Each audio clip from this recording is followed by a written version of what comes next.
Alors, mon nom est Julie. Je vais être votre animatrice pour cette conférence. Vous allez voir, je suis en bonne compagnie aussi. On va être en compagnie d'Audrey Fontaine du Jardin La Brouette pour la conférence L'amour du chou. Mais avant d'aller plus loin, je voulais juste vous glisser un petit mot sur la fête des semences. Comme vous savez peut-être, ça allait commencer mercredi, puis ça se poursuit jusqu'à dimanche. On a une programmation assez variée, hein. On va mettre dans le chat le lien vers toute la programmation. On vous invite à participer également aux autres événements. Au total, ça rassemble une trentaine d'invités.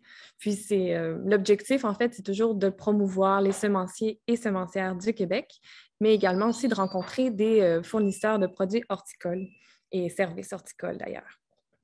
Donc, sans plus tarder, on va saluer notre invitée, Audrey Fontaine. Bonsoir. Allô, Julie, ça va bien? Oui, ça va bien, merci. On est contente de t'avoir avec nous.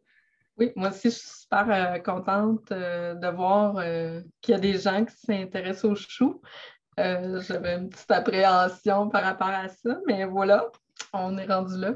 Puis j'espère là, que que les gens vont apprécier la conférence ce soir. Puis je vais être ouverte aux questions aussi durant la soirée. Oui, parfait. Ben oui, je suis certaine que ça va être intéressant. Je suis convaincue, en fait. Comme peut-être tu sais, la programmation, c'est sous la thématique des histoires de semences. On se pose la question par rapport tu sais, des fois le partage des semences ou aussi les partages au sein d'une génération à l'autre des semences. Puis, je voulais savoir si toi aussi, tu avais peut-être une histoire, une anecdote à nous partager pour savoir si, tu sais, est-ce que tu as toujours voulu, toi, être dans le monde de l'agriculture ou si ça t'est apparu à un moment donné? C'est quoi ton histoire? C'est apparu à un moment donné dans ma vie, l'agriculture. J'aimais ça. Tu sais, je m'intéressais toujours aux choses agricoles puis tout ça. J'ai des amis qui sont agriculteurs dans le domaine laitier, puis aussi de la grande culture. Mais j'ai pas de famille apparentée en agriculture. Puis mon premier métier, c'était ébéniste. En 2013, j'ai décidé que je voulais faire d'autres choses de ma vie. Puis, j'avais toujours fait des grands jardins chez moi, peu importe où j'étais, soit en appartement ou ailleurs, comme dans les villages. J'arrivais toujours à me trouver un spot pour être capable de planter quelque chose. Puis, j'en produisais toujours trop. Puis, c'est comme ça qu'il est apparu en 2013. J'ai décidé que je voulais faire ça de ma vie. Fait que j'ai lu beaucoup, puis j'ai sauté les deux pieds joints là-dedans, les deux yeux fermés dans l'agriculture. Puis je me suis mis à faire des paniers de légumes, puis à vendre des légumes au marché public aussi. Donc, ça a été, je dirais, ma première année, ça a été une dure année d'apprentissage parce que je partais de rien. Je n'avais pas suivi de formation dans ça. Et j'avais juste comme mes connaissances de simple jardinage dans un jardin. Puis là, de fournir un marché public, c'est d'autres choses. C'est vraiment un gros pas. Puis, si ça n'avait pas été de mes clients, je ne suis pas sûre que je serais encore en agriculture aujourd'hui. Mais bon, tu sais, j'ai eu des clients qui ont été là, puis qui m'ont entourée, puis qui m'ont encouragée. Fait que j'ai continué. Puis, je vais vous conter une histoire. Pourquoi que le chou, c'est une plante qui m'intéresse tant. En 2014, j'ai une de mes bonnes clientes au marché public à Drummondville qui est venue me voir avec une enveloppe de semences. Puis elle m'a dit, je ne suis pas capable de les faire pousser ici, ça ne fonctionne pas, j'y arrive pas. Puis elle me donne son enveloppe de semences de chou. Et cette enveloppe-là, je l'ai encore, je vais vous la sortir. C'est comme c'est ma boîte de précieux souvenirs. Je vais fouiller pendant que je vous parle. Puis, je cultive ce chou-là durant l'été, puis en me disant, je vais y donner la moitié de la récolte que je vais faire. Puis, le restant du chou, je vais l'avoir pour moi, puis je vais pouvoir continuer. Je la trouve pas. Je dois l'avoir mis dans le sous-sol. Puis, c'est ça, Mimi était super contente que j'ai cultivé ce chou-là. Le chou, ça s'appelait Soie de Buzeaud. Puis c'est un chou qui est énorme, qui est croquant, il est frais. C'est un chou qui est comme quasiment comme une salade iceberg. C'est rare qu'on peut faire ça, qu'on puisse mettre les deux mains dans un chou puis le craquer à la main. Mais ça, c'en est un. C'est un chou qui est pommé, mais les feuilles sont tellement minces. C'est comme des feuilles de papier de soie, ce chou-là. Puis c'est vraiment un chou qui est super sucré. Puis Mimi, elle l'utilisait pour faire ses choucroutes parce qu'elle vient de la Croatie. Puis là, elle s'était revenue avec cette enveloppe-là. Sa mère, puis elle, puis c'était ce chou-là que ça leur prenait pour faire leur choucroute. Puis avec, c'est ça, fait que je lui ai remis ça. Puis là, ben, moi, je suis restée avec quelques choux, mais pas assez avec les années, pour garder une génétique qui était fiable pour la reproduction de semences. Mais c'est avec ce chou-là que j'ai commencé à reproduire mes semences. Bon, je récoltais mes semences de tomates, poivrons, tout ça, ça allait bien. Mais des bisannuels, ça a été le premier légume que j'ai fait en bisannuel. Puis là, d'aller chercher toute l'information que ça prenait pour être capable de conserver le chou, finalement, je me suis rendu compte que, ben oui, OK, ça pousse sur 2 ans, ça. Pour avoir la fleur, il faut que je le conserve tout l'hiver. Où est-ce que je vais conserver ça? Comment je vais faire? Fait que là, je me suis intéressée beaucoup à ça. Puis, bon, j'ai réussi à garder les choux tout l'hiver. Puis l'été d'après, de me refaire encore, d'arriver à la semence, récolter les semences. Puis l'autre année d'après, refaire le chou, puis tout ça. Puis finalement, c'est ça, ce chou-là, d'année en année, le chou Soie de Buzeaud, mais je perdais de la génétique en le reproduisant comme ça. Puis, il y a à un moment donné, il y a quelqu'un qui m'a dit, tu n'as pas assez de spécimens. Mais là, ça a été le problème de retrouver le chou. Il a fallu que je fasse des recherches, puis que j'aille à l'international pour être capable de récupérer les semences de ça, puis de me faire venir des semences à l'international pour être capable d'avoir un pot génétique qui était assez gros pour être capable de reproduire ce chou-là en bonne et due forme, puis d'offrir une semence de qualité aussi. Mais au début, c'était pas trop grave parce que je reproduisais le chou juste pour le revendre au marché. Mais j'avais un super beau chou quand même. Mais en me mettant à vendre de la semence, là, c'était plus possible de juste faire ça, juste de la sélection sur pas beaucoup de spécimens. Fait que j'ai commandé un gros bunch de semences. Puis on a envoyé ça, ces semences-là, on a envoyé ça faire pousser chez un producteur de choux du Québec qui est gros. Il a produit 50 000 choux. Puis dans ce bunch de semences-là, de choux-là, là, on a sélectionné pour vrai qu'est-ce qu'on était pour cultiver pour les années d'après.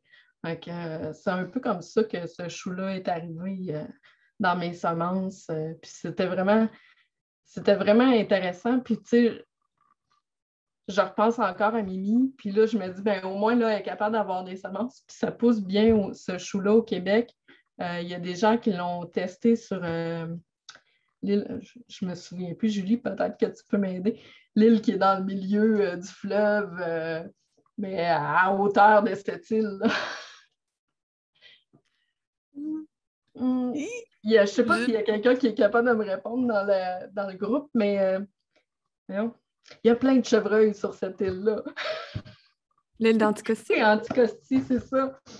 Donc, ce chou-là pousse super bien à Anticosti. Ils sont capables de le rendre à terme. Donc, c'est vraiment un chou que je pense qui pourrait être super bien adapté, le chou Soie de Buzeaud, pour les conditions hivernales qu'on a au Québec. Ça peut être super intéressant de le cultiver chez vous aussi. Là. C'est une belle variété. Audrey, est-ce que tu pourrais l'écrire, le nom de ce cultivar-là, dans le chat? Il y a 2 personnes qui écrire ça. S'il te plaît. Merci. Parce que comme ça. tu nous as tout donné envie d'y goûter. Oui, là, je pense que j'ai juste écrit à Isabelle Paquin, qui va être super heureuse. Bon, je sais pas, je vais le réécrire à tout le monde.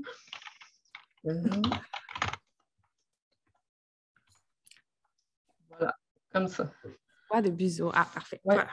Okay. Merci. Puis j'aimerais ça, si tu peux nous parler un petit peu de ton entreprise, parce que dans le fond, c'est la brouette. Veux-tu nous glisser quelques mots sur ça avant qu'on présente Jardin La Brouette, ton au départ, c'est une entreprise maraîchère, puis on a bifurqué vers l'entreprise semencière.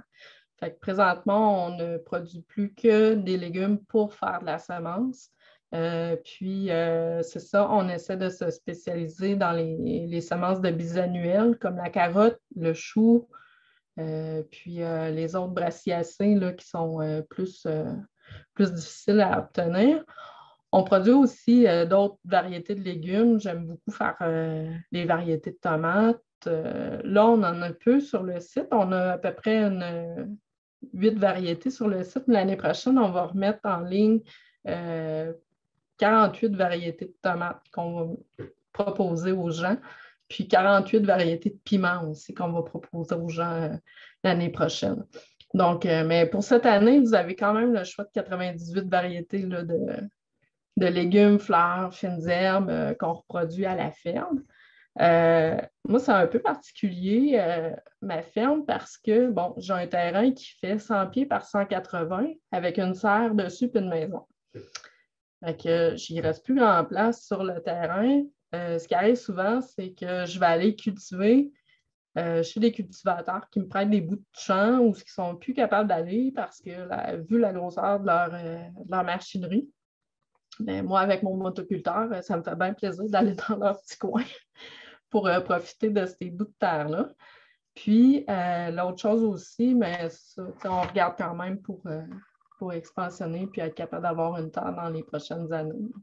Mais c'est ça. Ça, c'est les difficultés d'être en région, mais je suis dans le centre du Québec. La valeur des terres est exceptionnellement haute, un peu comme en Montérégie, puis sur le pourtour de l'île de Montréal. Le prix à l'hectare est très haut. Donc, ça devient difficile de s'établir sur une terre qui nous appartient. C'est un peu ça qui est mon entreprise.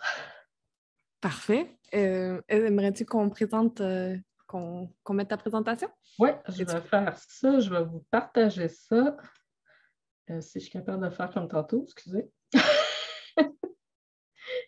C'est ici. OK. Mon Dieu. Ouais, ça va être ça ici. Share. Et voilà. Je ne sais pas si là, c'est correct. Oui, on va bien. Fait que c'est ça. Donc, l'amour du chou, je vais faire une courte exploration de son histoire, puis les méthodes de reproduction. Donc, si on regarde... bon, ça y est. OK, comme ça. À l'origine du chou, il y a deux génétiques. Pour le chou, on a Brassica oleracea et Brassica rapa. Je vais plus vous parler de Brassica oleracea ce soir que du rapa. Parce que, bon, c'est une plante qui a beaucoup, excusez-moi, il ne faut pas que je touche à ma souris, désolée. C'est la première fois que je fais une conférence, je suis un peu stressée. Donc, c'est ça, le Brassica oleracea, ça se trouve à être une plante qui était indigène en Europe. C'est une plante qui poussait beaucoup sur les bords de mer, sur le bord. C'était vraiment une plante sauvage. C'est une plante qui a été cultivée à partir, là, je vous dirais, là, les sélections se sont faites avant 1000 ans avant Jésus-Christ. Tranquillement, les gens se sont mis à sélectionner cette plante-là, soit pour les feuilles, soit pour les fleurs, ou les différentes parties de la plante. Puis, ça a fait que la plante s'est différenciée dans différentes variétés. Donc, on a vu apparaître le kale, ensuite de ça, les choux à feuilles, ensuite de ça, les racines ont été sélectionnées. Puis, finalement, brocoli et les choux-fleurs sont venus comme à la fin. Puis, finalement, comme les dernières variétés, ça a été le chou de Bruxelles qui s'est vraiment comme développé là, avec les Hollandais. Aujourd'hui, le chou, c'est vraiment une grosse valeur économique mondiale. Il est cultivé tout au long de l'année, partout dans le monde. C'est un légume qui est super consommé, autant en Europe, en Amérique, en Asie ou au Moyen-Orient. Il y a une multitude de plats que les gens font avec ça. Puis aujourd'hui, la sélection dans les choux, dans les brassiacées, elle est très organisée. Puis c'est hyper actif, là. C'est comme, mettons, ça a pris peut-être 1000 ans, 2000 ans. Puis là, je vous dirais, là, dans les 50 dernières années, là, c'est comme une explosion de choux, de variétés de choux, de couleurs de choux, tout ça. Puis, bon, il y a la génétique aussi qui s'est mis un peu de la partie. Ensuite de ça, c'est ça, les Hollandais sont très, très forts. C'est eux qui ont développé les choux de Bruxelles, mais ils sont très forts dans la génétique avec l'université. Je ne suis pas capable de la nommer.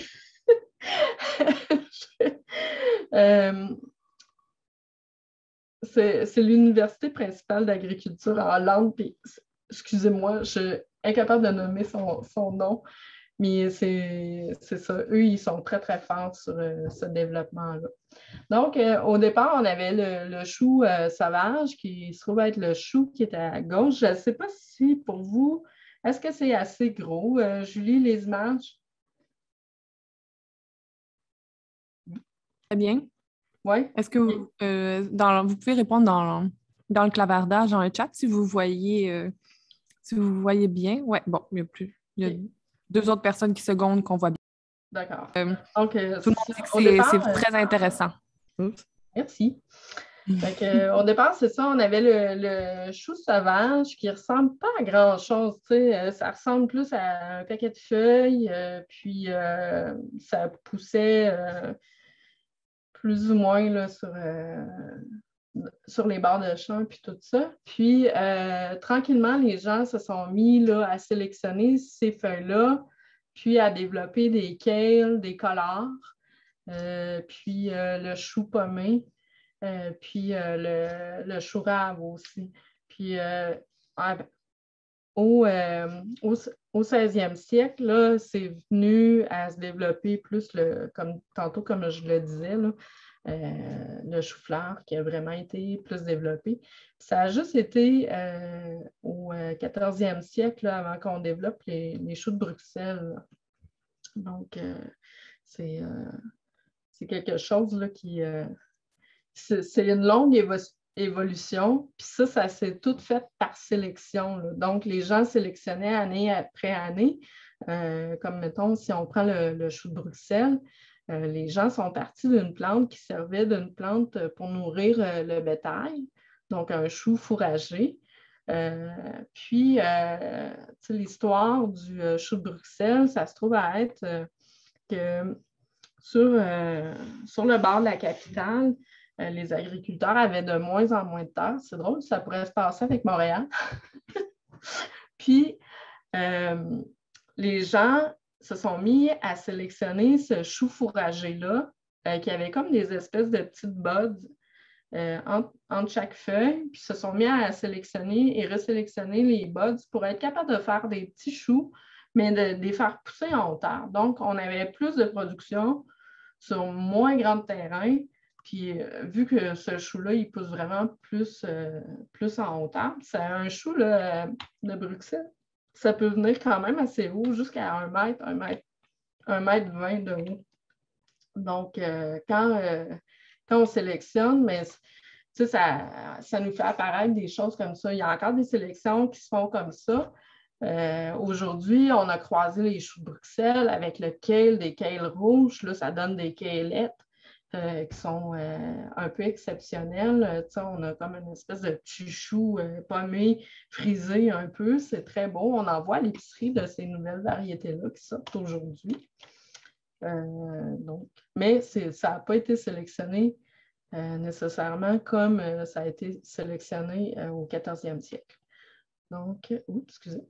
Donc, c'est ça. Si on part de la plante de la base, qui était Brassica oleracea, on avait comme deux branches à cette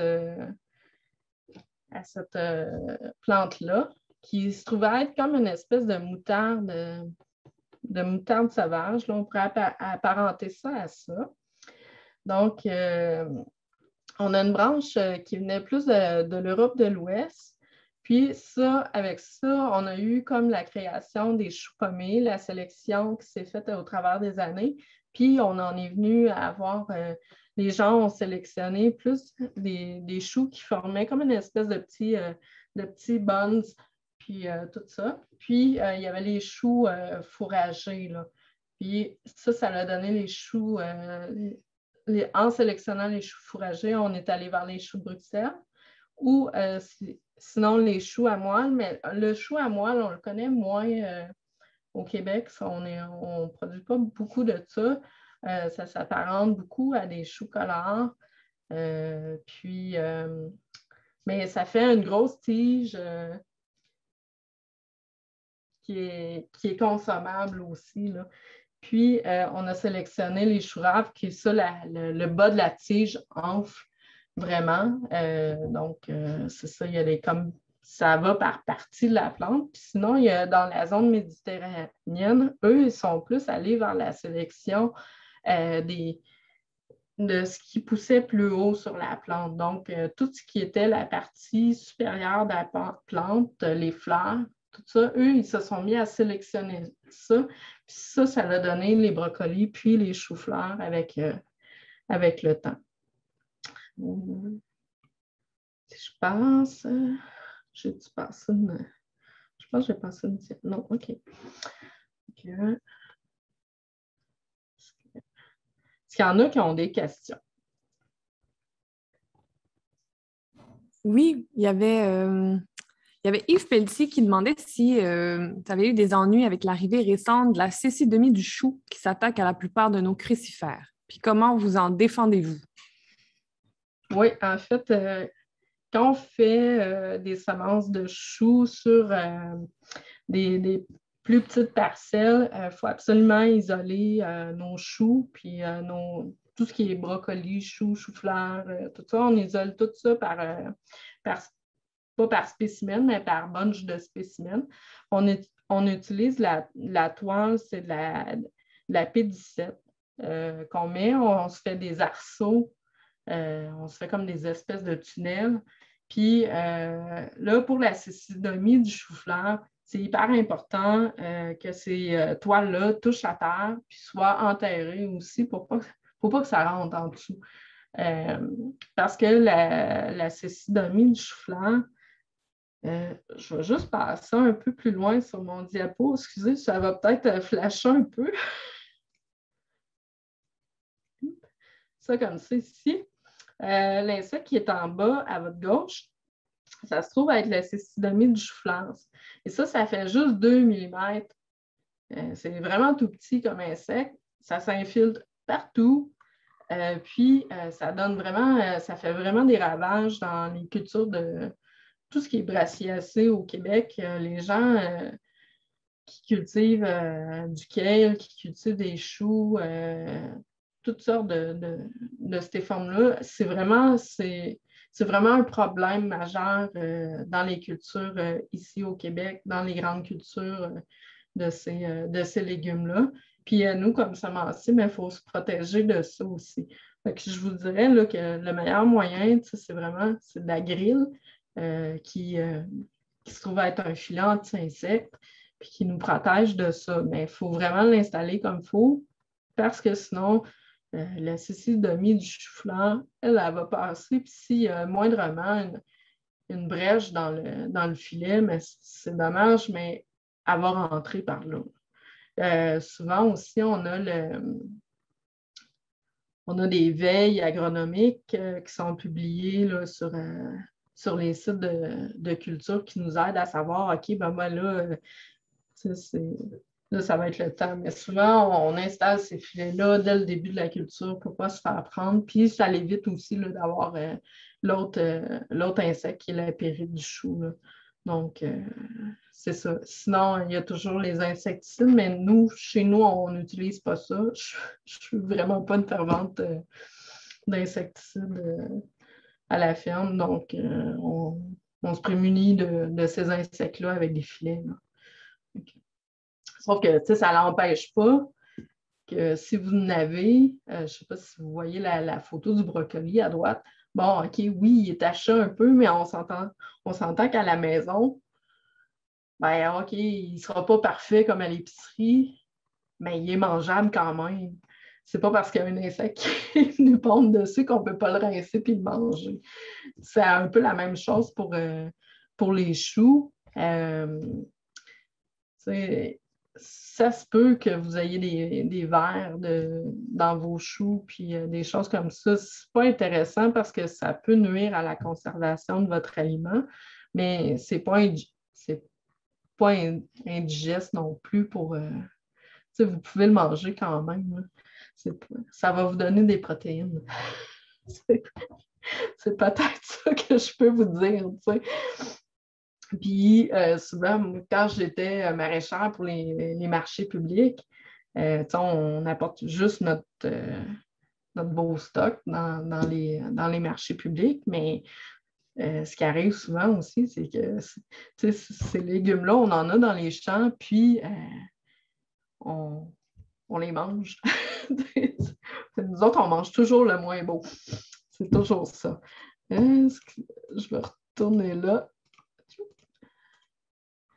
Oui, comme c'est ici. J'espère que je ne sais pas si j'ai répondu en gros à votre question, mais c'est pas mal. Oui, oui, tu as répondu à la question et la personne qui te posait la question, Yves Petit, a même écrit merci, Audrey, d'avoir répondu à la question. Oui, parfait. Il y a d'autres questions, on peut les garder ouais, pour après si tu veux. Ben, on peut au travers aussi, là, ça va. Fait que, il y a des caractéristiques qu'on va choisir quand on va sélectionner des choux pour faire de la semence. Il y a les critères biologiques, là, des espèces qui sont allogames, puis qui sont pollinisables par les insectes aussi, puis que le clonage est facile. Donc, ça, on va préconiser, en tout cas, excusez, ces variétés-là qui sont facilement, avec les insectes qui vont facilement se polliniser entre eux, c'est quand on veut créer des nouvelles variétés. Là. Puis, on va regarder l'autre critère, ça va être des critères économiques. Est-ce que le chou, la densité à l'hectare, est-ce que ça va être faible? Est-ce que ça va être rentable? Si on veut développer des nouveaux choux. Puis, on va regarder aussi les organes végétatifs. Est-ce qu'ils sont beaux? Est-ce qu'ils sont performants? Parce que c'est toujours ça qu'on va vendre dans les marchés publics. On vend les organes végétatifs. Donc, quand on sélectionne des variétés, on va sélectionner en fonction de ces critères-là aussi. Là, je voulais vous mettre une image. Quand on fait de la sélection, c'est une image qui est prise sur Internet, là, mais ça peut être très haut, un chou, quand ça pousse la deuxième année. On peut avoir des surprises des fois. Ça vient énorme. Ça m'est déjà arrivé là, d'avoir des choux qui me dépassaient vraiment beaucoup. Des fois, quand ça nous arrive, on se demande tout le temps si on n'est pas en présence d'une nouvelle, d'une nouvelle variété ou quelque chose qui s'est passé là, dans la génétique, puis que là, ça, il faudrait peut-être l'isoler à part parce que lui, il va être spécial. Puis c'est un peu comme ça que les gens faisaient probablement de la sélection aussi dans le temps. Historiquement, les gens, ils se disaient « Ah, mais lui, voyons, il ne fait pas comme d'habitude. » Fait qu'il isolait les gens, là. Fait que, pour ça. Ensuite de ça, on peut faire de la sélection aussi selon les systèmes agricoles. Il y a une agriculture conventionnelle puis industrielle que ça, je pense qu'elle va être là pour toujours. Puis il y a l'agriculture paysanne puis biologique aussi qui est quand même une belle opportunité à développer. Selon ce qu'on est en conventionnel industriel ou paysan biologique, ça va être deux manières de sélectionner différentes qu'on va avoir pour les semences. Là. Donc, on va avoir deux métiers distincts puis deux processus vraiment distincts pour la production de semences là, dans les deux cas. La sélection récente, admettons si je prends les choux-fleurs, jusque dans les années 70, c'était des améliorations de population qu'on faisait. On sélectionnait massalement, des grands champs, puis on sélectionnait dans ces grands champs-là les spécimens qu'on voulait. Puis c'était des variétés qui étaient fermières, qui restaient quand même à pollinisation ouverte. Puis bon, on multipliait toujours le même genre de choux. Puis depuis le début des années 70, il y a eu la création des hybrides F1. Et ça, c'est des variétés qui sont vraiment homogènes. Puis, souvent, ce qu'ils vont faire quand ils vont... moi, je ne fais pas ça chez nous, je suis incapable de faire ça. Parce que ça prend... c'est souvent les chercheurs qui vont faire ça. Puis, vous allez avoir une variété de choux femelles, puis une variété de choux mâles. Je vais expliquer ça simplement comme ça. Puis, on va prendre la génétique des choux mâles, va transférer dans la génétique des choux femelles. Et ça va vous donner la graine de ça. Ce que le chou femelle va donner comme graine, ça va vous donner des hybrides F1. Et ça, vous allez être sûr que ça va être exactement ce type de chou-là. Puis, ça va être comme un chou parfait. Juste pour essayer d'expliquer ça, pas trop compliqué. Puis là, au 21e siècle, on s'en va vers d'autres voies de sélection. C'est beaucoup la biotechnologie qui va embarquer dans ça avec les grands groupes internationaux, là, Bayer, Sakata, puis les variétés sont vraiment standardisées. Puis ça, ça peut être des sélections en laboratoire qui vont être faites. Il y a les nouvelles techniques CRISPR qui arrivent aussi, là, qui vont sûrement changer la donne dans les prochaines années. Puis, on verra qu'est-ce qu'on fait avec ça, puis comment est-ce qu'on se positionne par rapport à ça. Puis sinon, mais il y a quand même les variétés de terroir, puis la sélection paysanne qui va quand même continuer, puis se faire professionnellement aussi, parce qu'il y a des gens qui veulent ça de plus en plus. Les producteurs biologiques, je ne pense pas qu'ils aillent vers des transformations CRISPR ou des hybrides super performants. Ils ont besoin d'avoir un légume performant, mais ils n'iront pas vers ce type de sélection-là. Je ne pense pas, en tout cas. Ensuite de... Oui, excusez. Donc, c'est ça. Ce que je sélectionne quand je sélectionne un chou-fleur, un brocoli, du chou, je vais regarder premièrement les qualités de la pomme pour conserver mes semences. Fait que la première année, je vais faire mes transplants. Puis là, je vais vraiment regarder, bon, est-ce que j'ai la bonne couleur? Est-ce que la forme, la densité, ma couverture de petits grains est-tu belle? Est-ce qu'il se conserve bien aussi? Est-ce que ma plante, est-ce qu'elle attrape des maladies facilement ou pas? Est-ce qu'elle est rustique, à mon endroit où je la fais chez moi? D'ailleurs, je sélectionne là, présentement 2 variétés pas de chou-fleur, mais de brocoli que j'ai croisés à la main en récoltant le pollen une par une des fleurs, puis en allant sur mon autre brocoli que j'avais isolé. Là, je suis allée polliniser fleur par fleur mon brocoli. J'ai récolté les semences de ça et là, je suis à la sélection de ce nouveau brocoli-là. Est-ce que ça va me donner quelque chose dans 5, 10, 15, 15 ans? Ça peut être très long de faire de la sélection comme ça.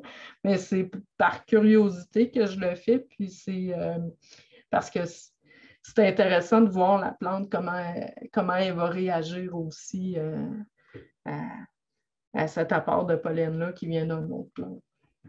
Donc, c'est ça. Tandis que mettons, en agriculture conventionnelle, puis les grands producteurs de semences, eux, ils vont s'assurer de l'allogamie de l'espèce. Là. Donc, les variétés hybrides, ils doivent être allogames, tandis que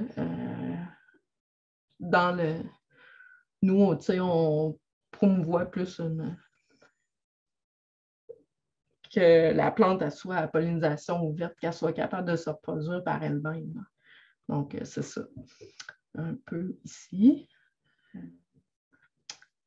Donc, ici, comme ça, des pôles génétiques, ça existe depuis longtemps. Depuis le 16e siècle, il y a différentes lignées qui se sont développées. Les Italiens, eux, ont développé des formes super diversifiées, des couleurs, les choux-fleurs romanesco, les brocolis, mauve, rose, toutes qui sont allés plus dans cette gamme-là. Tandis que dans l'Europe du Nord-Ouest, eux, ils vont prendre ce que les Italiens ont fait depuis à peu près 300 ans. Ça reste quand même des plantes qui restent allogames, mais ils ont plus développé des choux-fleurs d'hiver. Donc, toutes les choux-fleurs qui vont se conserver plus longtemps. Parce qu'un brocoli, bon, ça dure quelques temps, mais ça se conserve moins bien. Les Italiens, ils étaient plus au chaud, ils peuvent en faire pousser plus qu'une fois durant l'année.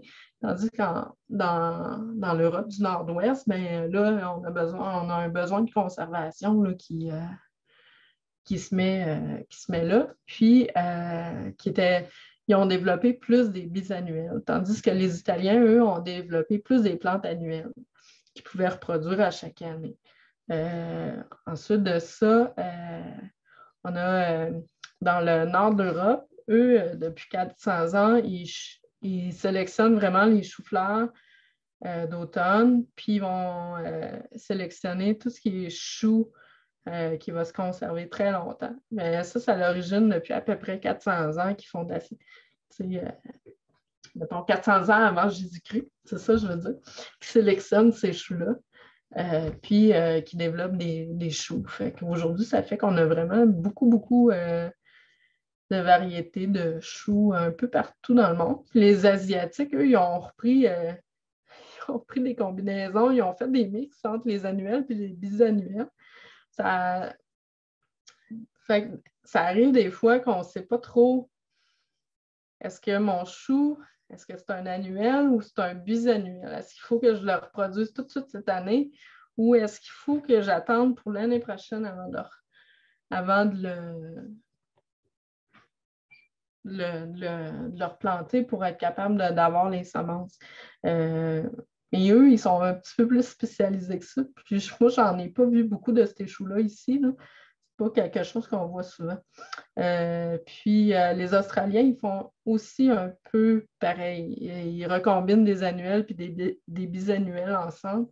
Ça aussi, là, ça donne des allogames là, pour la plupart des choux. Est-ce que les gens savent c'est quoi autogame, allogamme? Je parle de ça, mais j'ai l'impression que c'est peut-être pas tout le monde qui sait c'est quoi. Bon, je suis capable d'aller dans mon autre. Excusez. Je vais essayer de vous sortir. Je cherche la feuille. Allogame, autogame. Il y avait quelqu'un justement qui demandait des précisions dans le chat un peu plus tôt par rapport au terme allogame. Puis Oui. on avait répondu, là, en fait. C'est Isabelle qui avait répondu que ça Ah, parfait. signifie des plantes qui favorisent la pollinisation croisée, soit C'est- deux variétés qui se croisent ensemble. Oui. Merci Mais Isabelle. Donc, ensuite de ça. Ah oui, c'est ça. il y a quelqu'un d'autre qui disait qu'elle ne savait pas qu'est-ce que c'était allogame. OK. Que... Allogame, c'est une plante qui va être qui va avoir un carpel mâle, puis qui ne pourra pas s'auto-féconder. Tandis que, excuse-moi, comme je vais retourner à l'autre diapositive comme ceci. Ouais, autogame, il va pouvoir s'auto-polliniser plus facilement là, avec les autres. Donc, c'est ça. Quand la plante est pollinisée, quelques semaines là, après la pollinisation, on va voir les gousses sur la plante qui vont se former. Puis, 24 heures après la pollinisation, c'est ce qu'on va voir là, avec les figures A, B, C. Donc, on va avoir la petite boule de pollen qui va s'être comme infiltrée à l'intérieur de la fleur, puis qui va se mettre à former un genre de silice là, qu'on voit là, sur l'image de gauche là, après la pollinisation. Là, ça va se faire comme tout ça. C'est comme s'il y avait un grand fil, une petite boule de pollen qui rentre dans la fleur, puis qui va malheureusement, on ne voit pas ça à l'œil nu, mais là, c'est ça, il y avait comme l'INRA partage beaucoup de photos comme ça, scientifiques, qui sont super intéressantes à aller voir. Puis moi, je vous encourage à aller voir ces sites-là, qui sont des sites scientifiques qui sont très la vulgarisation est très bien faite aussi. Puis on apprend beaucoup. Puis moi, je voulais vous partager ça parce que je trouve ça vraiment magnifique d'être capable de voir la pollinisation après 24 heures. Qu'est-ce que ça ressemble dans la plante? Puis ça, ils font ça avec... ils mettent de la fluorescence pour être capable de faire ça, ces images-là, au microscope. Là. Donc, c'est ça. Puis, c'est comme merveilleux. Pour moi, c'est comme toujours un enchantement de voir ces particularités-là de la plante qui sont tellement microscopiques qu'on ne peut pas les voir à l'œil nu. Je vais vous partager ça comme ça. Là, est-ce que c'est mon image microscope pollinisation que tu vois, Julie? Bien, ce qu'on voit, en fait, c'est image microscope PDF. Là. Donc, on voit l'observation de la réaction ici par microscopie à fluorescence. On a les 4 images. OK. Puis, c'est ça. On n'est plus sur ta présentation PowerPoint. Mais on peut la remettre de notre côté si tu... Ah, voilà! Je l'ai remis. OK. Avez-vous planté vos choux? Donc, c'est ça. Fait que ce qui est important en premier, c'est de choisir sa variété qu'on veut faire. Puis, si vous voulez faire des semences de choux, ça va être important de savoir que toutes les choux se croisent ensemble. Donc, si vous plantez comme la première diapositive que je vous avais montrée, je vais reculer un peu. Donc, tout ça ici, ça vient de la même plante. Donc, si vous faites des semences de choux en même temps que vous faites, puis cette année-là, vous avez décidé aussi de vous faire des semences de brocoli, puis que vous isolez pas vos fleurs quand ça va quand ça va venir en fleurs, bien, ces deux plantes-là, ils vont se croiser ensemble. C'est parce que ça vient de la même plante originelle. Donc, toutes ces formes-là peuvent se croiser ensemble. C'est sûr qu'il faut que les fleurs arrivent en même temps là, pour que ça l'arrive. Mais habituellement, elles sont pas mal synchronisées dans dans leur apparition. Donc, c'est pour ça que c'est important d'isoler avec des toiles anti-insectes ou sinon d'isoler à 1 kilomètre. Mais il faut que vous sachiez qu'au Québec, on a beaucoup, beaucoup de moutarde des champs.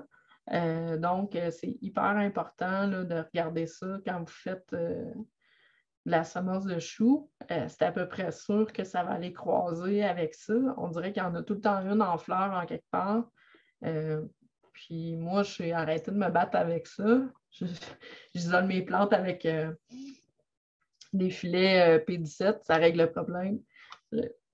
La plante est isolée, il n'y a pas d'insecte qui va là, à part le vent qui passe au travers des filets, puis c'est ça qui fait que ça pollinise mes choux. Fait que ça, c'est comme un must à savoir là, quand vous faites de la semence de choux. Donc, c'est ça. Puis, pour réussir vos choux, mais un chou, c'est un légume qui est gourmand. Donc, ça va vous prendre un bon fumier au début de la saison. Là, vous amendez votre sol comme il faut avec un bon compost, un bon fumier, mais il ne faut pas trop en mettre aussi parce que sinon, il va juste développer des feuilles. Puis vous, ce que vous voulez, ben, c'est ce qui développe une pomme. Donc, il faut en mettre, mais avec parcimonie. Mais il ne faut surtout pas manquer d'eau durant votre saison de culture. Le chou, c'est quand même un légume là, qui a beaucoup d'eau à l'intérieur.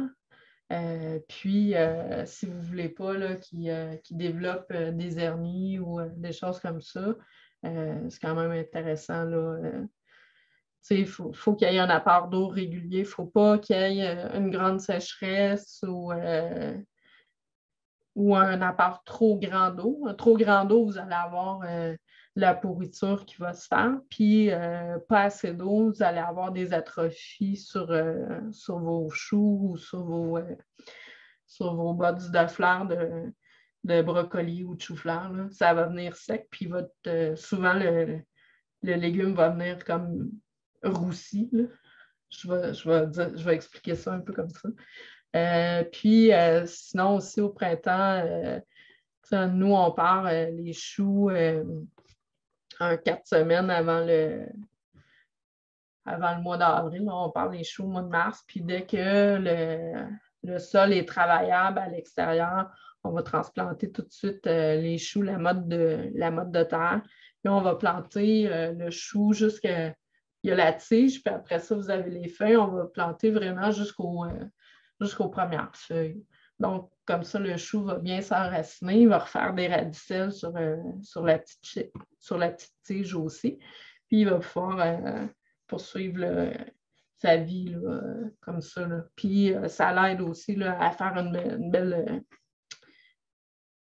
culture de départ. Là. Ensuite de ça, ben, c'est ça, vous plantez ça là, quand il y a 4-5 feuilles. Quand votre chou a 4-5 feuilles, là, c'est le temps de planter à l'extérieur.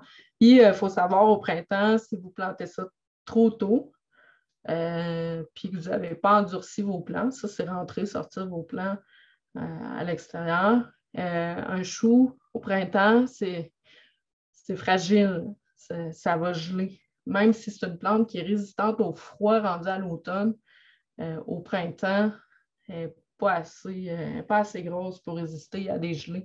Donc, il faut la protéger au moment de la plantation jusqu'à temps qu'on ait des belles chaleurs.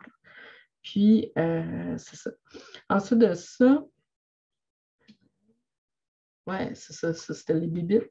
On en a parlé tantôt. Je pense que je ne reviendrai pas. Il y a la périte du chou aussi, qui est l'espèce de petit papillon blanc là, avec le petit point noir. J'ai pris la photo. Je trouvais que le jardin botanique avait mis une super belle photo.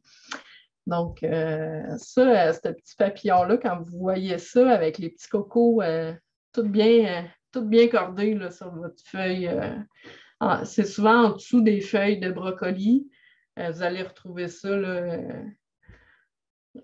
dans le creux. Là. On dirait qu'ils aiment ça se cacher. Là, fait que ça, vous regardez vos feuilles, puis c'est pas dur. Là, vous prenez votre doigt, puis vous l'écrasez, puis ça en fait un peu moins. Ça va vous aider à avoir des plus belles, des plus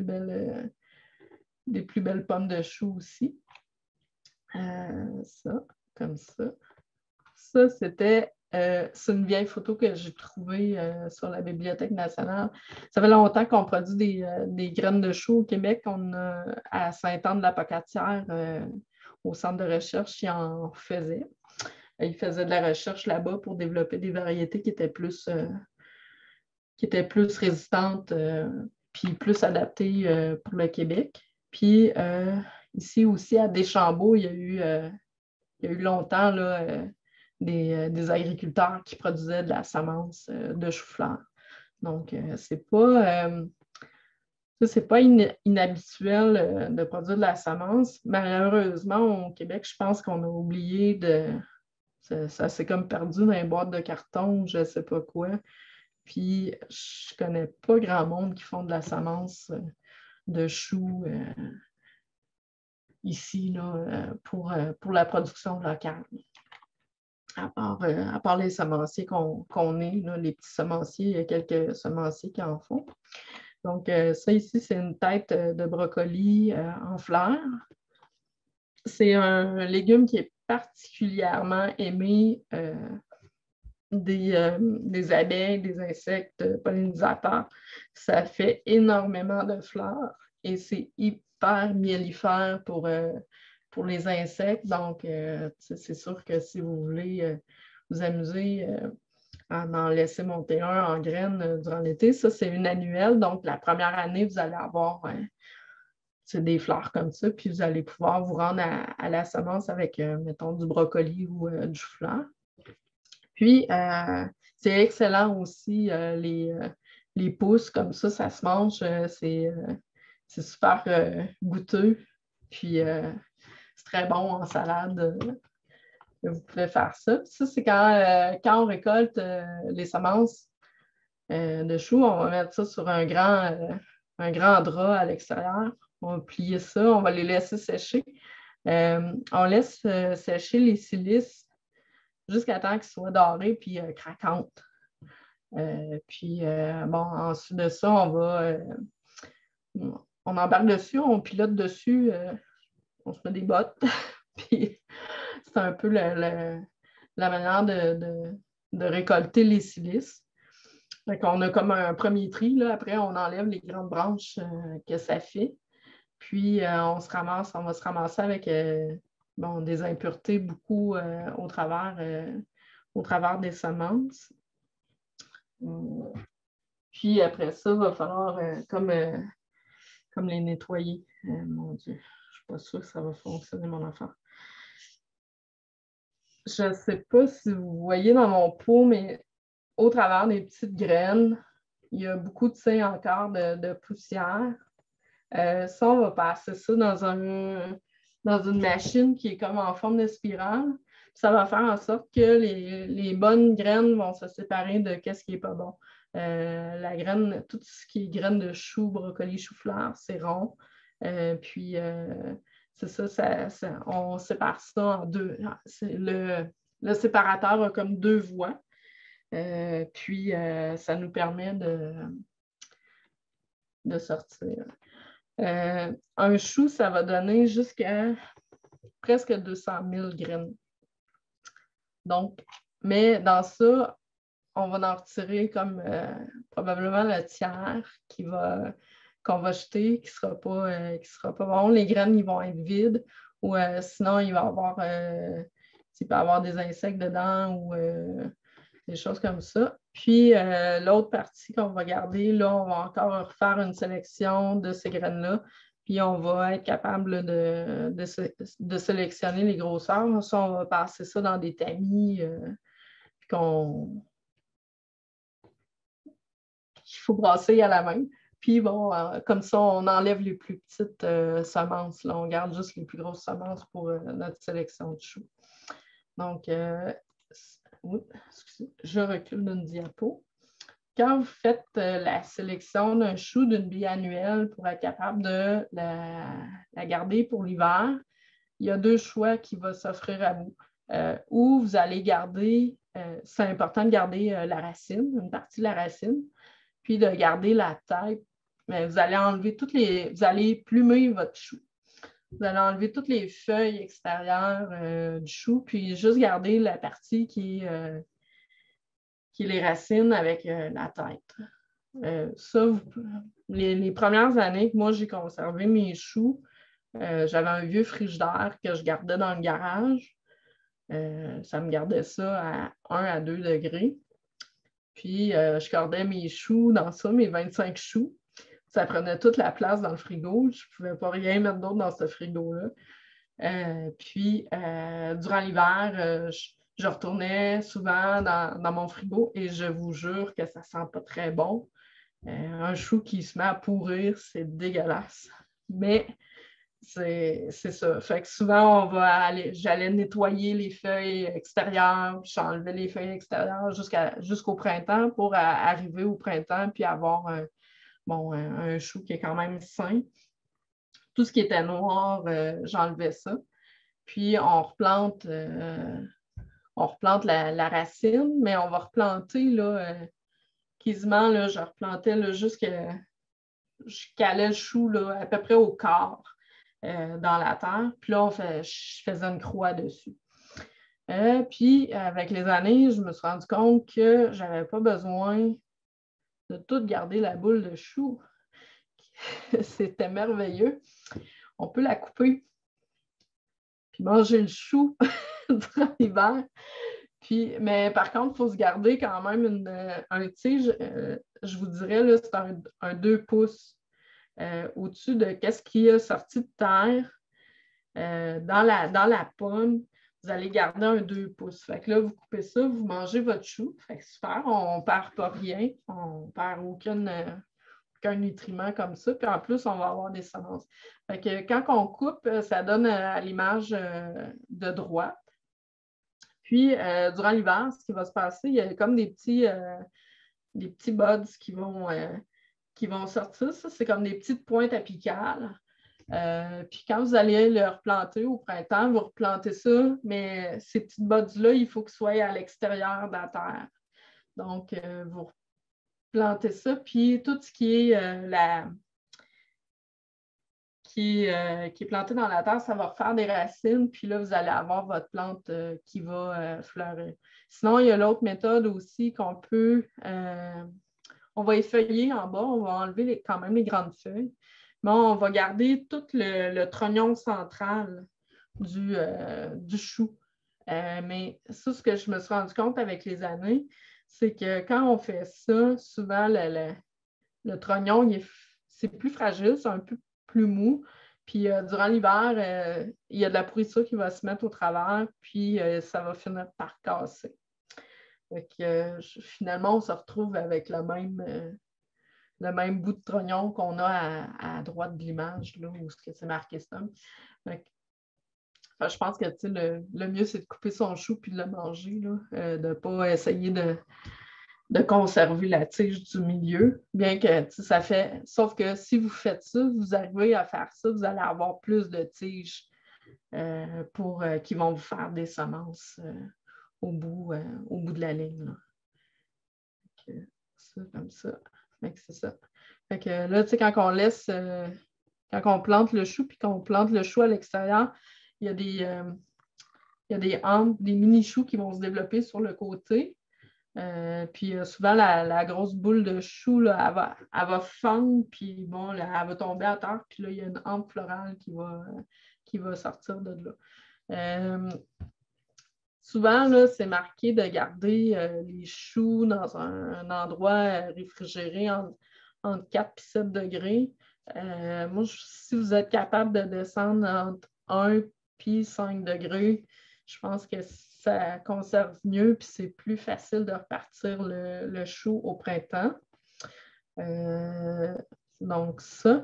L'autre manière, si vous n'avez pas de frigo, là, comme là, nous, on conserve dans une chambre froide d'un autre agriculteur qui nous donne le privilège d'utiliser sa chambre froide durant l'hiver, qu'il n'utilise pas.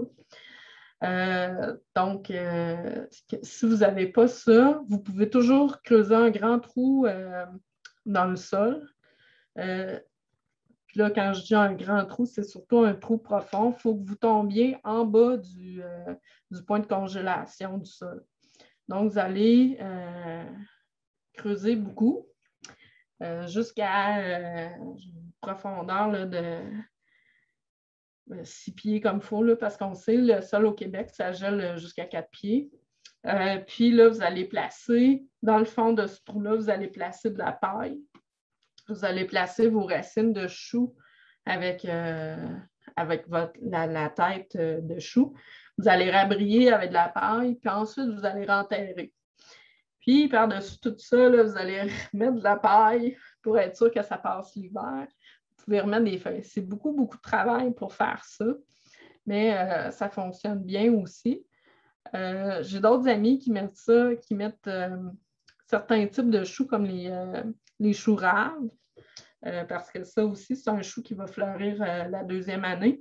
Le chou rave, ça prend un peu moins de place. Ce qu'ils vont faire, c'est qu'ils vont mettre les choux raves dans un bac Rubbermaid avec la paille, puis ils vont enterrer le bac Rubbermaid. Fait qu'au printemps, c'est un peu moins chiant à sortir de terre, mais ça n'empêche que ça vous prend un trou qui est quand même profond pour être capable de conserver votre chou tout l'hiver. S'il y en a d'autres qui ont d'autres trucs, on est toujours preneur comme semence-ci, mais à date, en tout cas, c'est pas mal comme ça là, qu'on reproduit là, les choux là, d'une année à l'autre. Là, pour les bisannuels, là, les choux qu'on doit conserver là, 2 ans de temps. Donc, ouais, c'était pas mal ça. Je suis pas mal rendue au bout. Est-ce qu'il y avait des... C'est super intéressant. C'est vraiment, vraiment intéressant. Il y a plein de personnes justement dans le chat qui disaient que tes infos sont vraiment accessibles, intéressantes. Puis moi, ce que je constate, en fait, c'est que tu as beaucoup fait d'essais-erreurs. Puis c'est au fil de toutes ces erreurs-là que tu t'en viens à nous partager ces conseils-là qui sont super appréciés, justement, pour ne pas faire les mêmes... Oui, bien, tu sais, je pense que le métier de semencier, c'est de tester aussi, d'essayer ça. C'est surtout de graber des informations à gauche, à droite, où ce qu'on peut. C'est sûr que, bon, il y a tout plein de spécialistes, puis de gens qui font ça depuis longtemps, des gens qui sont plus formés que moi aussi. Mais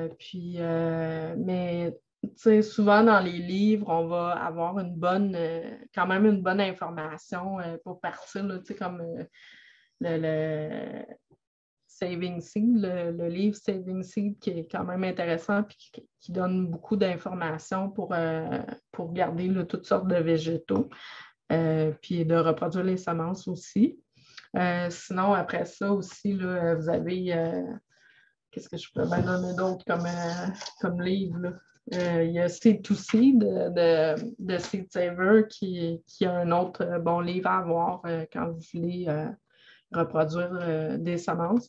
Sinon, c'est d'aller voir d'autres agriculteurs aussi, puis de s'entraider entre nous autres. Là.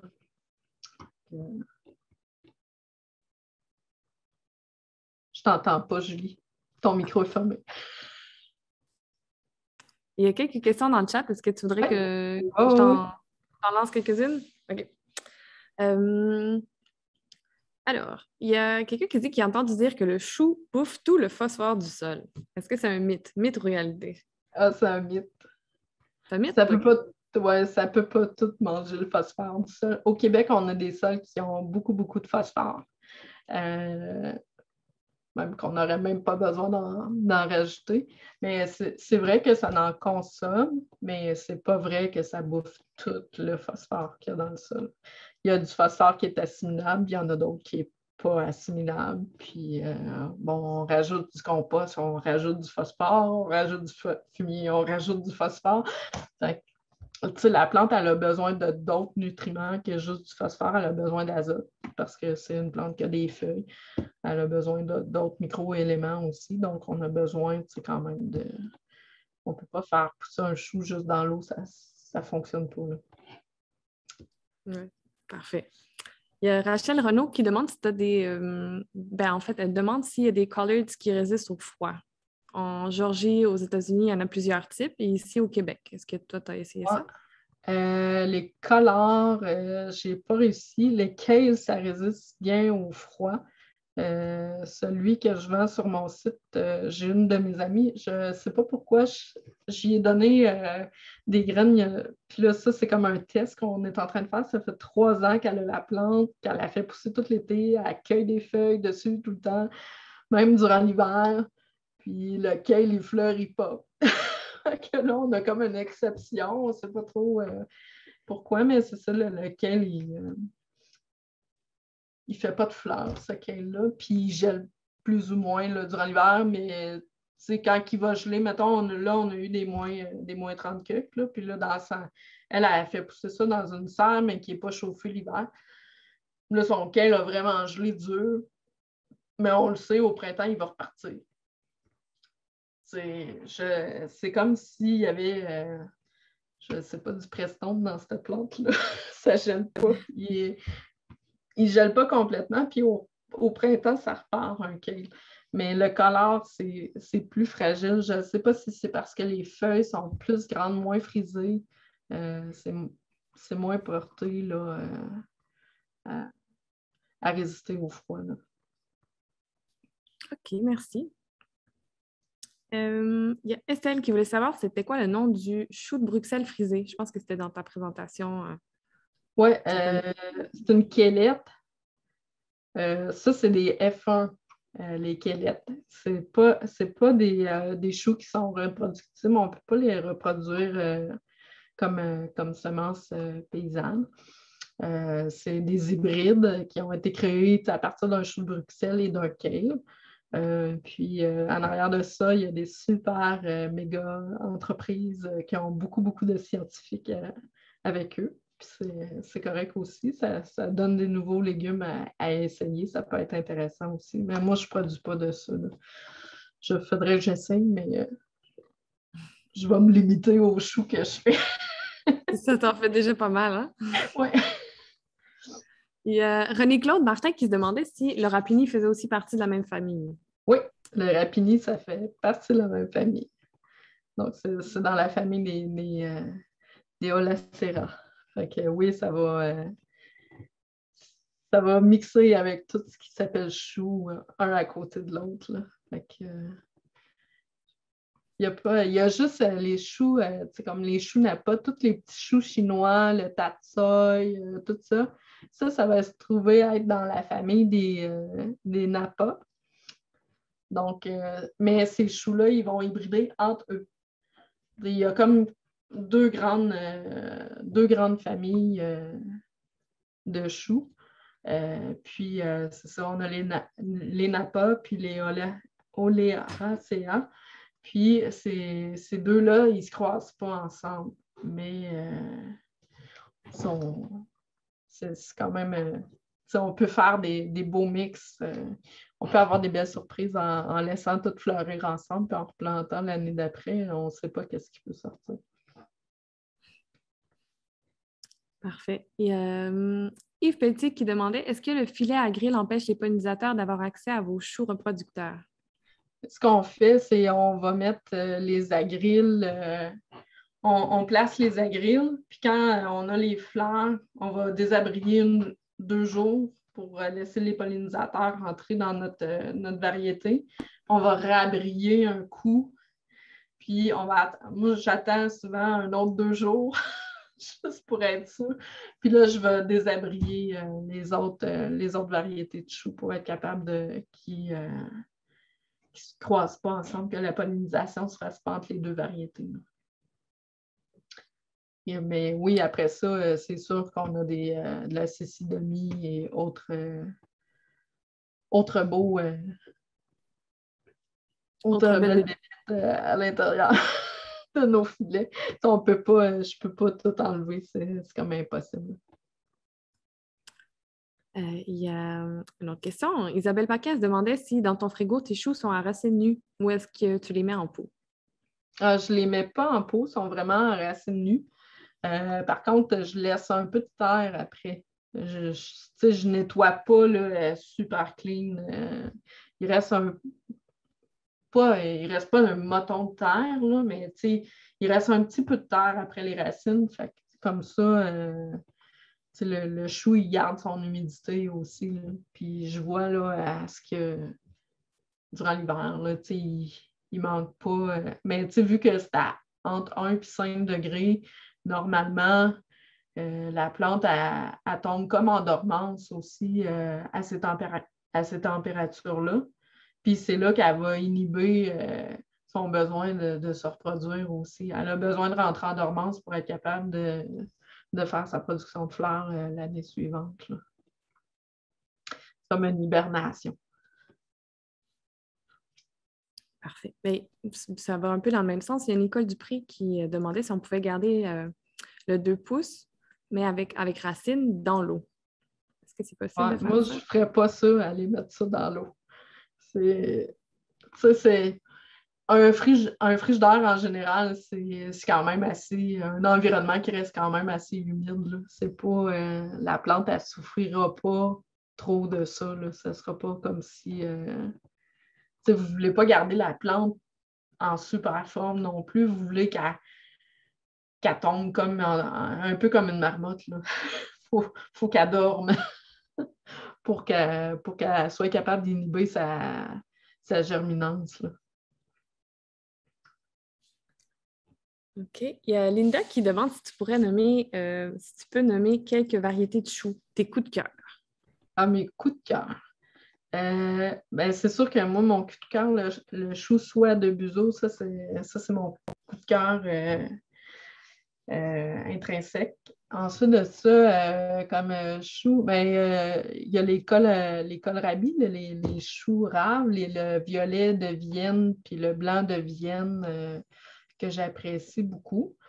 Ensuite de ça, j'ai présentement, vu que je travaille sur un hybride de brocoli, je trouve ça super intéressant, là, le brocoli impérial avec le Dosico, que je tente d'hybrider depuis plusieurs années. On va finir par arriver à quelque chose de super intéressant. Mais c'est comme deux variétés de brocoli que j'aime. Ensuite de ça, il y a le chou-fleur romanesco, qui est toujours beau là, avec sa tête qui est en fractal. Là. Ça, c'est vraiment des coups de cœur là, que j'ai. Parfait. Puis, il y a Jonathan Robitaille qui demande si on peut manger les fleurs de tous les choux. Oui, c'est vraiment, ça se mange tout. Mais tu sais, je dirais brocoli, chou-fleur, ça se mange super bien. Les autres choux, je ne sais pas, tu sais, peut-être un peu moins intéressant comme. Mais c'est comestible, là, ça, c'est sûr et certain. Même la graine, même la graine de chou est comestible là, aussi. Là. Si on regarde à l'époque lointaine, quand les filles du roi venaient au Québec, qui mangeaient des graines de chou pour être capables d'être en santé. Là. Fait que c'est des choses qui sont quand même. C'est une plante qui est versatile et qui est super intéressante, puis que malheureusement, on a tendance à peut-être oublier un peu parce que c'est gros un chou, mais ça fait une super belle plante décorative aussi, même dans un parterre. Aujourd'hui, il y a des choux décoratifs qui sont super beaux. Mais moi, je pense que je privilégierais, tant qu'à planter un chou décoratif en avant, je planterai un vrai chou pour question d'être capable de le manger à la fin de l'automne. C'est sûr. Il y a Carole Arsenault qui disait qu'en Montérégie, c'est plus chaud. Puis elle voulait savoir s'il y avait des variétés plus adaptées pour cette région-là. Le soie de Buzeau, est-ce que ce serait correct? Oui, mais oui, il n'y aurait pas de problème à faire pousser le soie de Moi, je suis dans le centre du Québec, là, puis je suis sur le bord du lac Saint-Pierre. Je suis en zone quand même 4A. Il fait chaud chez nous. On a des belles températures longues tout l'été. Notre saison est un peu plus longue aussi. Souvent, ce qu'on va faire, c'est qu'on va partir ou on va faire une plantation de choux très tôt au printemps, ou on va partir un petit peu plus tard en saison pour avoir une production de choux qui va arriver plus tard en automne. Ça, c'est le fait qu'on est dans une région qui est un petit peu plus chaude, comme Montréal ou la Rive-Sud aussi. On a plus d'UTM, donc on peut se permettre de cultiver là, à différentes périodes de l'année. C'est soit je pars mes semis de choux là, au mois de mars, là, début mars, pour être capable de transplanter au printemps. Ou sinon, je vais repartir des semis de choux, mais je vais les repartir juste comme à la deuxième semaine de juin. Puis quand là, je vais avoir mes 4-5 belles feuilles, là, je vais les transplanter au champ, puis je vais avoir une récolte plus tardive, par exemple. Là, ça se peut que mon chou il gèle au champ, mais c'est super bon là, quand même. Là. S'il n'y a pas de problème à ce qu'un chou gèle une ou deux fois, là, il va résister à ça. Parfait. Bien, là, je vois l'heure. On arrive près de 8h30. Le temps a passé rapidement en ta compagnie. Merci, merci beaucoup, Audrey. Merci. On aura découvert le chou grâce à toi. Tu m'as donné envie d'en manger. Bon. Tant mieux. Tu viendras essayer ou t'en semer cet été aussi. J'ai plusieurs variétés là, sur le site là, que les gens peuvent aller acheter puis essayer dans leur jardin. Là. Oui, c'est ça. On va partager justement le lien vers ton site Internet.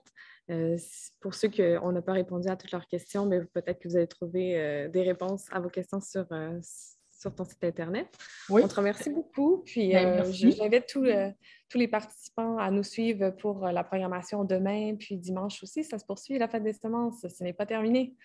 Donc, merci beaucoup. Je ne sais pas si tu veux dire un petit mot de la fin. Oui, ben, je vous remercie d'avoir tous été là. C'était super. Merci pour ma première conférence. J'étais vraiment stressée, mais je pense que c'était pas si pire. Oui, tu as bien relevé le défi. C'était difficile à vulgariser. Tu as été dans le côté plus génétique, là, mais tu as fait ça. C'est quelque chose que j'aime ça beaucoup, mais c'est ça. Tranquillement, on apprend, mais on continue. J'aime ça partager ça aussi. C'est important. Fait que là, demain, n'oubliez pas là, de venir nous voir là, avec Téprine, puis je me souviens plus avec qui je suis demain. Là, mais, Ah oui, tu vas être à la pêche sa glace en plus. Ça va être drôle. Ça va être un autre environnement. Au lieu du bureau blanc, ça va être le lac Saint-Pierre tout blanc. Bon, ben, bonne soirée, repose-toi bien, à demain. Merci, à demain. Bonne soirée tout le monde.